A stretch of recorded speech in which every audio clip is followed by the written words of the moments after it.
चलिए आज हम समझने वाले हैं chapter number 3 RMS Arihant class 9th की साइंस का चैप्टर नंबर 3 पढ़ने वाले हैं जिसका नाम है लाइट।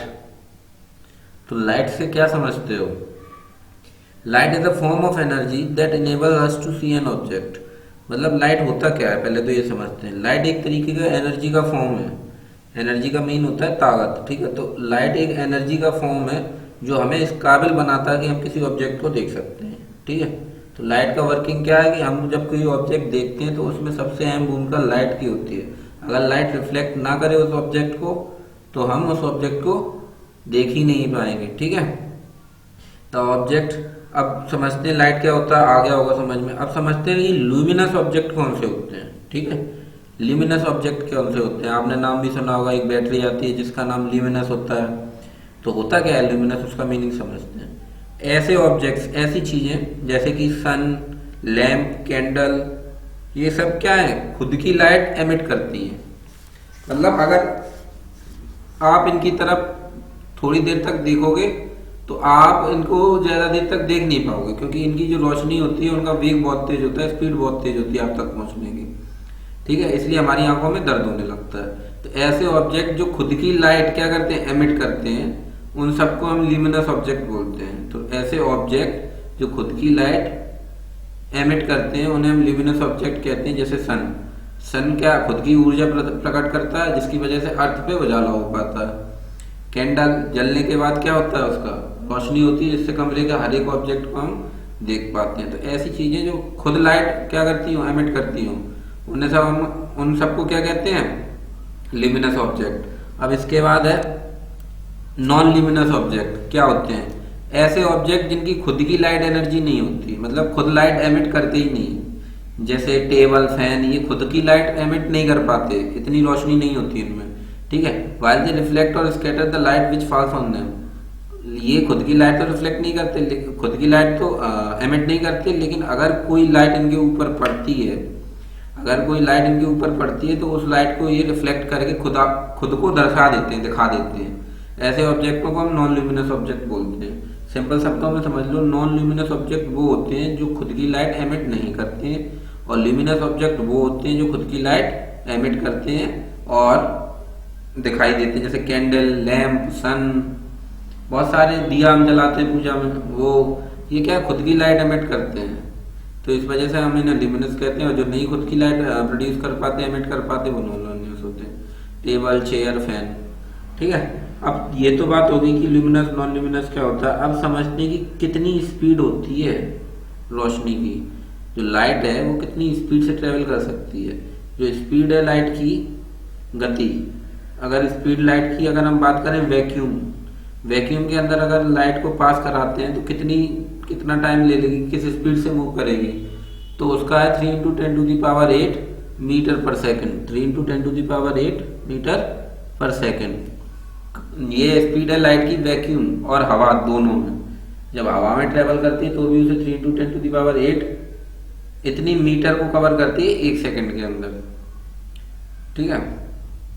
अब देखो, अर्थ पे रोशनी सूरज की आती है, जब रात हो जाती है तो नहीं आती है।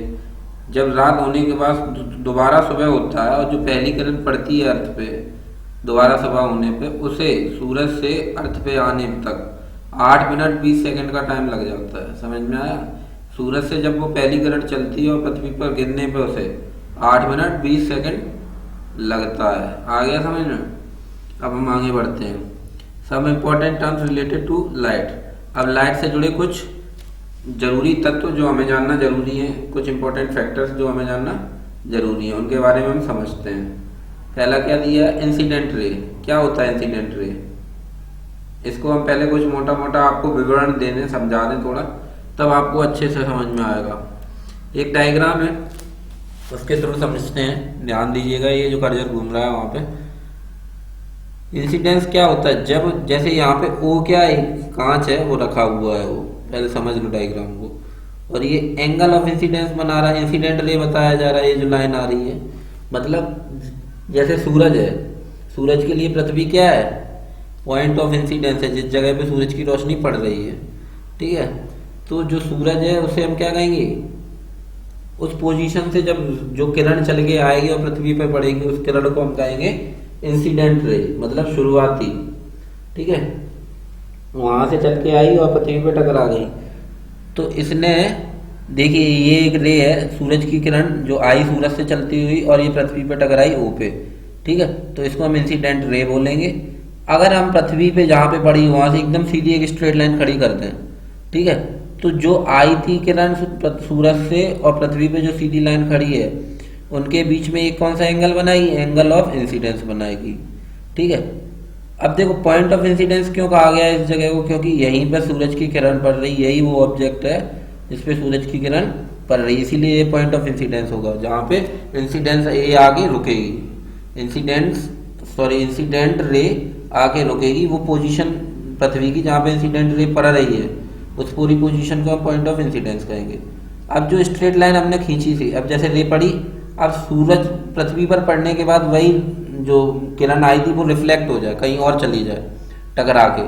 तो जब जो टकरा के गई, जैसे यहाँ पे पड़ी और टकरा गई, ये देखो सीधी निकल गई बी। तो जब कोई ऑब्जेक्ट से ये टकराती और दोबारा वापस रिफ्लेक्ट कर देती, तो उसे हम कौन सी कहते हैं? रिफ्लेक्टेड रे, मतलब टकरा के कहीं और पोजीशन बना लेती है। सिंपल एग्जांपल समझ लो, लाइट, आप एक कांच का घड़ी बांधते हो, ये सूरज है, उसकी किरण घड़ी पे पड़ी, तो जो घड़ी की जगह पे पड़ रही है वो पॉइंट ऑफ इंसिडेंस होगा, और जहां से किरण आई वो जहां से किरण आ रही वो कहाँ है? सूरज है। सूरज से किरण आ रही है, उसको हम जो उनकी किरण आ रही है उसको इंसिडेंट रे कहेंगे। अब घड़ी जहाँ पे आपने हाथ में पहन रखी उससे एकदम स्ट्रेट लाइन खड़ी कर दो, तो जो रे आई है और टकराई है कांच पे, उसके बीच में एंगल ऑफ इंसिडेंस आई बन जाएगा। अब उस टकरा के दीवार की तरफ गई है, दीवार है मान लो भी, दीवार पे जाके एक गोला उसने बना दिया व्हाइट कलर का, जो आप लोग देखते हो। तो जो ये गोला बनाएगी, टकराई आता जिस सरफेस से, वहां से सीधा रे वापस दीवार की ओर गई, तो इसको हम क्या बोलेंगे? रिफ्लेक्टेड रे, क्योंकि रिफ्लेक्ट कर रहा है कांच की इमेज दीवार पे। ठीक है, तो जो स्ट्रेट लाइन हमने खड़ी की थी घड़ी की स्क्रीन पे, उससे रिफ्लेक्ट हुई है, वो पूरा एक एंगल ऑफ रिफ्लेक्शन बना लेगी। समझ में आ गया? यही यहाँ पे पॉइंट बताएगा। इंसिडेंट के कौन सी रे होती है? ऐसी लाइट जो किसी मिरर और स्मूथ सरफेस पे पड़ती है, ठीक है, उसको हम इंसिडेंट रे कहते हैं। रिफ्लेक्टेड रे ऐसी रे जो मिरर पे पड़ने के बाद रिफ्लेक्ट हो जाए, उसी को हम रिफ्लेक्टेड रे कहते हैं। पॉइंट ऑफ इंसिडेंस क्या होता है? अभी बताया, ऐसा पॉइंट जहां पर इंसिडेंट रे गिर रही है, मतलब ऐसा पॉइंट जहां पर किरण आगे गिर रही है किसी ऑब्जेक्ट पे, उस ऑब्जेक्ट के उस पॉइंट को हम क्या कहेंगे? Incident ray. ठीक है, पॉइंट ऑफ इंसिडेंस। नॉर्मल क्या होता है? वही स्ट्रेट लाइन जो हमारे द्वारा किसी सरफेस पे राइट एंगल बनाने के लिए खींची जाती है। ठीक है, समझ में आ गया? राइट एंगल 90 का होता है, एकदम सीधी खींच दो लाइन, उसी को हम क्या कहेंगे? Angle of normal. अब एंगल ऑफ इंसिडेंस क्या होता है? ये मैंने बताया था। क्या बताया था मैंने? एंगल ऑफ इंसिडेंस आपने समझा होगा तो बता सकते हो कि ऐसा एंगल जो इंसिडेंस रे और नॉर्मल के बीच में बनता है। इंसिडेंस रे और नॉर्मल के बीच में बनता है। ये देखो इंसिडेंस रे आई और ये नॉर्मल जो हमने खड़ा किया था, उसके बीच में जो एंगल बनता है वो क्या कहलाता है? Angle of incidence. Angle of reflection कौन सा एंगल होता है? ऐसा एंगल जो पॉइंट ऑफ इंसिडेंस और रिफ्लेक्टेड रे के बीच में, मतलब नॉर्मल और रिफ्लेक्टेड लाइट के बीच में बनता है, वो रिफ्लेक्टेड एंगल होता है। ठीक है, एंगल ऑफ रिफ्लेक्शन होता है। आई थिंक आ गया होगा समझ में। डायग्राम मैंने आपको पहले ही बता दिया था, आराम से समझिए, नहीं आए तो दोबारा रिप्ले करके सुन लीजिएगा। अब लाइट के कुछ फिनोमेना होते हैं, चाहे वो किसी तरीके की लाइट हो, सब पे लागू होते हैं फिनोमेना। देखते हैं क्या होता है। Reflection of light. लाइट का रिफ्लेक्शन क्यों होता है, क्यों जरूरी है? कि आप किरण पड़ी वहीं पे क्यों नहीं रुक गई, आगे क्यों चली गई? टकरा के उसका रिफ्लेक्शन क्यों हुआ, वहीं क्यों नहीं खत्म हो गया? कारण समझो। The phenomena of bouncing back of light rays in the same medium on striking a smooth surface का रिफ्लेक्टेड ऑफ लाइट। तो रिफ्लेक्टेड ऑफ लाइट का मतलब क्या है? एक ऐसी प्रक्रिया, एक ऐसा फिनोमेना जिसमें कोई रे किसी स्मूथ सरफेस, जैसे यहाँ पे स्मूथ सरफेस क्या है, वो किसी प्लेन या स्मूथ सरफेस पे पड़े और वो दोबारा से बाउंस बैक हो जाए। लाइट पड़ने के बाद दोबारा से उसकी एक आकृति कहीं और बने, इसी को हम रिफ्लेक्टेड ऑफ लाइट बोलते हैं। एक इमेज दोबारा से उसी जगह की, जिस जगह पे रे पड़ रही है उस जगह की इमेज कहीं और बन जाए जाके, उसी को हम रिफ्लेक्टेड लाइट कहते हैं। अब हम समझते हैं लॉज ऑफ रिफ्लेक्शन के बारे में। क्या होती है लॉज ऑफ रिफ्लेक्शन? देखो, angle of incidence, angle of reflection पढ़ा है। सिर्फ दो ही लॉ होती है रिफ्लेक्शन की, देखते हैं क्या क्या होता है। Angle of incidence is always equal to the angle of reflection. मतलब ये है कि अगर सूरज से कोई किरण चली, ठीक है, अगर सूरज से कोई किरण चढ़ी और वो पृथ्वी के किसी हिस्से पे आके टकराई ओ पे, तो जितना उसने एंगल सूरज से किरण आके पृथ्वी पे टकराने पे बना होगा, उतना ही पृथ्वी पे जो इमेज तैयार हुई उसको रिफ्लेक्ट करके कहीं और बनाने में उतना ही एंगल बनेगा। कहाँ से? सेंटर पॉइंट से, ठीक है, मीडियम से, नॉर्मल से। आ गया समझ में? यहाँ पे ये बताया जा रहा है जितना एंगल ऑफ इंसिडेंस होगा एंगल ऑफ रिफ्लेक्शन उतना ही होगा, ठीक है। तो जो लॉ ऑफ रिफ्लेक्शन है उसमें पहला लॉ क्या है? एंगल ऑफ इंसिडेंस किसके बराबर होता है? हमेशा एंगल ऑफ रिफ्लेक्शन के बराबर होता है। मान लीजिए एंगल ऑफ इंसिडेंट 30 है, अगर ये एंगल आई 30 है तो आर भी कितना होगा? 30 होगा, ठीक है, दोनों बराबर होते हैं, ठीक है। अब दूसरा समझते हैं, the incident ray, the reflected ray and the normal at the point of incident all lie on the same plane. Simple सा है। दूसरा तो बोल रहा है इंसिडेंस रे, कोई किरण आ रही है और किसी ऑब्जेक्ट पे टकरा रही है ओ पे, ठीक है, नॉर्मल वो भी ओ से शुरू होकर ऊपर का स्ट्रेट जाएगा, ठीक है, और रिफ्लेक्टेड भी ओ से शुरू होगी बी तक जाएगी। मतलब O A, O and S, O B, ये सारी रेज और एंगल ऑफ नहीं, इंसिडेंट रे, रिफ्लेक्टेड रे और नॉर्मल, ये सारे कहाँ पर लाई करेंगे? कहाँ पर आगे टिकेंगे? प्लेन पे। चाहे प्लेन हो चाहे कर्व मिरर हो, लेकिन होगा एक जगह, स्थिर जगह होगा, एक पॉइंट जहाँ पे तीनों कहीं ना कहीं मिल रहे होंगे। बस यही बताया गया।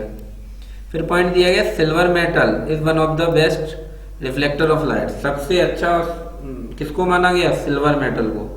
जो सिल्वर धातु होती है, उसके जो ऑब्जेक्ट्स होते हैं उसमें चाहे किसी तरीके की लाइट पड़े वो उसको रिफ्लेक्ट जरूर करते हैं, और सबसे अच्छा रिफ्लेक्शन ऑफ लाइट किसका माना गया है?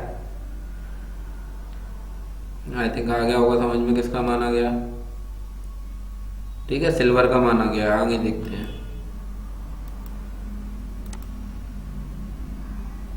अब समझते हैं रिफ्लेक्शन ऑफ लाइट। अब अभी तक तो हमने रिफ्लेक्शन ऑफ लाइट पढ़ा कि लाइट का रिफ्लेक्शन कैसे होता है। अब हम पढ़ेंगे रिफ्रैक्शन ऑफ लाइट। क्या होता है रिफ्रैक्शन?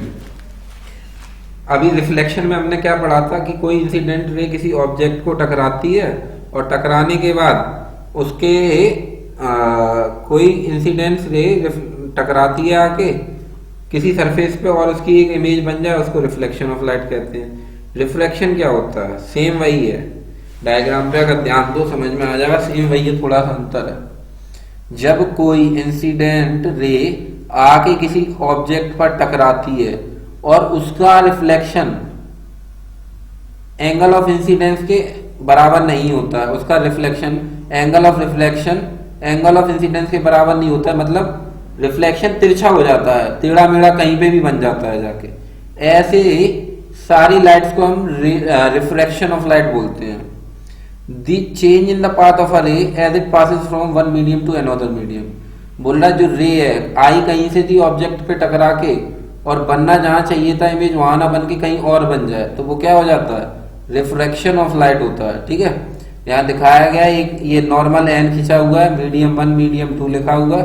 इंसिडेंट रे सूरज से मान लीजिए किरण आ रही है और आपकी घड़ी पर पड़ी, ठीक है, घड़ी पर पड़ी तो उसकी इमेज जहां बनने चाहिए थे रिफ्लेक्शन होके इधर जाएगी। देखिए ये जो कर्सर है उसको ध्यान से देखिए, इधर जानी चाहिए थी, ठीक है, जैसे उस डायग्राम में दिखाया गया था, लेकिन चली कहाँ गई? नीचे भी गई थी, कोई दिक्कत नहीं, लेकिन जानी बिल्कुल ये डॉट डॉट डॉट पे जाना चाहिए थी, लेकिन चली कहाँ गई? तिरछी हो गई इधर। तो ये रिफ्रैक्टेड होगी, रिफ्लेक्शन रे नहीं होगी। कौन सी होगी? रिफ्लेक्टेड नहीं होगी, रिफ्रैक्टेड होगी, क्योंकि ये तिरछी हो गई, जहां पड़नी चाहिए थी वहां नहीं पड़ी। यस, यही होता है रिफ्लेक्शन ऑफ लाइट। अब समझते हैं मिरर क्या होता है। तो लाइट के बारे में आई थिंक आ गया होगा समझ में। अब मिरर समझते हैं।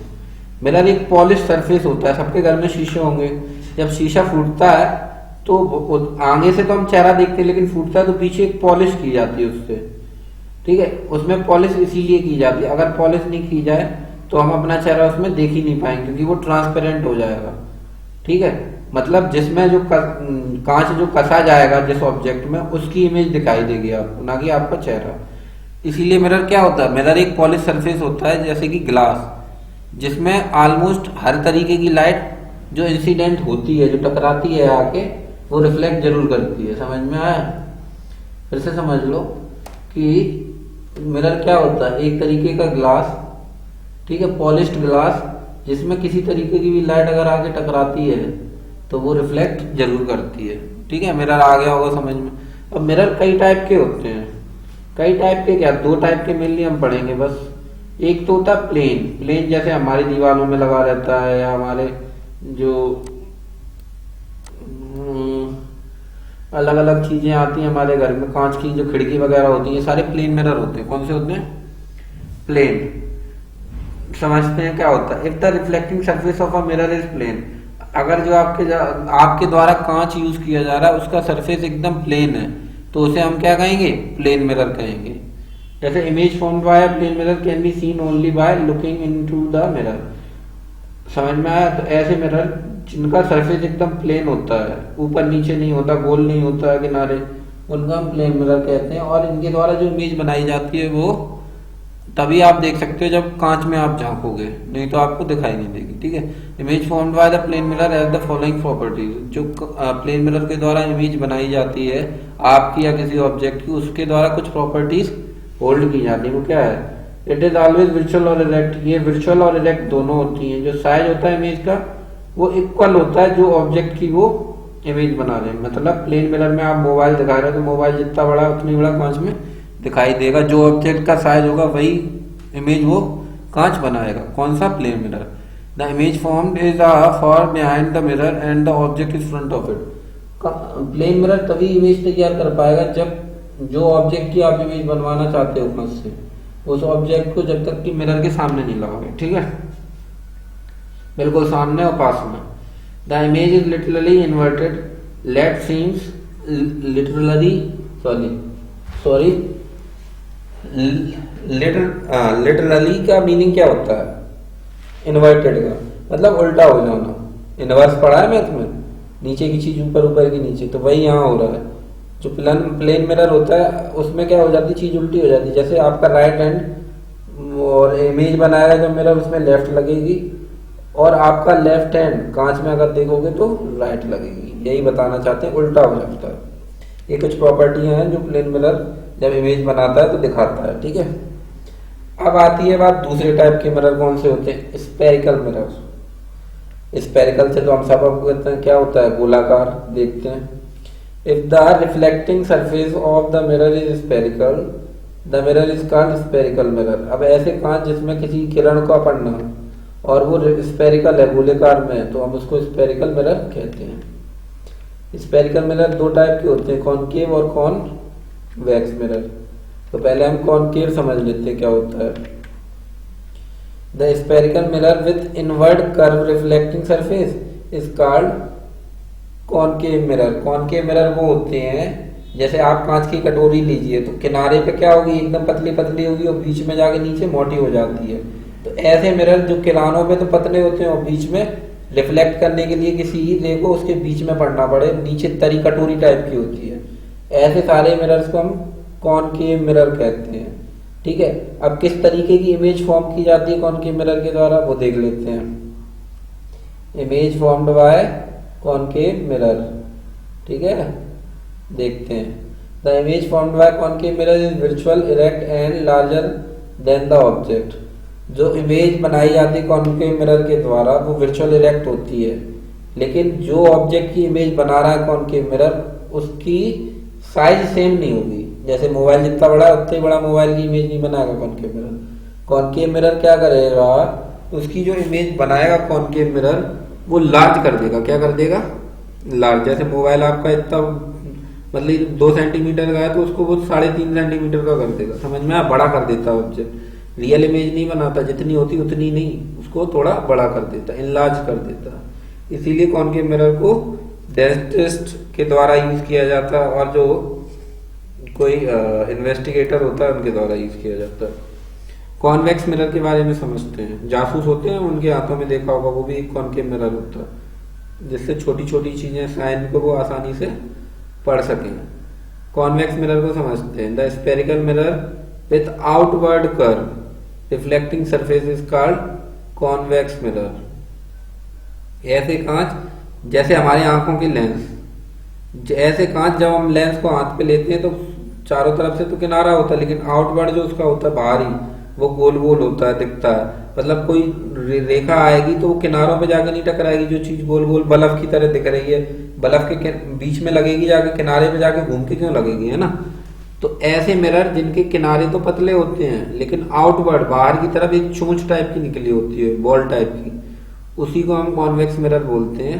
ये हमेशा इमेज को छोटा कर देते हैं, रियल इमेज नहीं बनाते। सिर्फ प्लेन मिरर रियल इमेज बनाता है, ये दोनों क्या करते हैं, कॉनकेव बड़ा कर देता है जो इमेज होती है उसको, और कॉन्वेक्स छोटा कर देता है। जैसे मोबाइल आपका 2 सेंटीमीटर का है तो उसे वो 1.5 सेंटीमीटर का ही दिखाएगा इमेज में। ठीक है, अब यूजेस समझते हैं मिरर के क्या होते हैं। अब यूजेस समझ लेते हैं। To see the large image of a teeth of patient, concave mirror are used by dentist. जो पेशेंट है उसके दांतों के गैप में क्या प्रॉब्लम है या कीड़े तो नहीं लगे, उसको देखने के लिए भी कॉनकेव मिरर का यूज करते हैं डेंटिस्ट। कॉनकेव मिरर बड़ी चीज को छोटा दिखा देता है।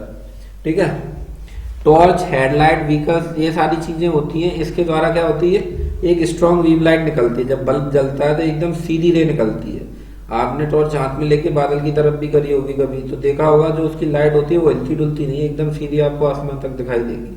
ठीक है, तो इनमें जो यूज होता है वो कॉनकेव मिरर होता है, क्योंकि ये रिफ्लेक्टर्स के रूप में यूज किया जाता है बैटरियों में और जो हमारे टॉर्च होती है उनमें। To see a large image of face, the concave mirror used by shaving mirrors. आपका चेहरा, आपको मतलब आपके चेहरे या आपके सिर में जो बाल हैं वो सही से बनाए हैं कि नहीं बार बार ने, उसको देखने के लिए बार बार शॉप्स में कॉनकेव मिरर लगा होता है, जिससे हमारा चेहरा भारी दिखने लगता है। हमें लगता है इतने मोटे हो गए, मोटे नहीं होते लेकिन वो शीशे में लगता ही है कॉनकेव मिरर। आगे समझते हैं। अब यहाँ पे यूज बताया गया कॉनकेव मिरर का, जो to see the traffic at the near of the side, back side or the road, convex mirror are used as a rear view mirror or side view mirror in vehicles such as car, scooter, buses etc.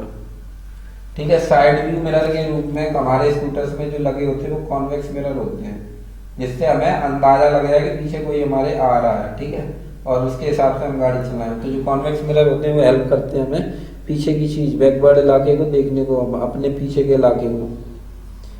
जो बड़े convex mirror होते हैं उनको use किया जाता है shops में, दुकानों में, सिक्योरिटी के रूप में। ये क्या करते हैं, जैसे जितने भी कस्टमर्स हैं वो क्या हरकत कर रहे हैं उन्हें पता नहीं लगेगा, लेकिन कांच में उनकी एक छोटी इमेज बन के तैयार हो जाती है, जिसे वो जो दुकान का मालिक होता है वो देख के समझ जाता है कि ये किस तरीके की हरकत कर रहे हैं। यहाँ तक हो गया, हम आगे का दूसरे वीडियो में देखेंगे।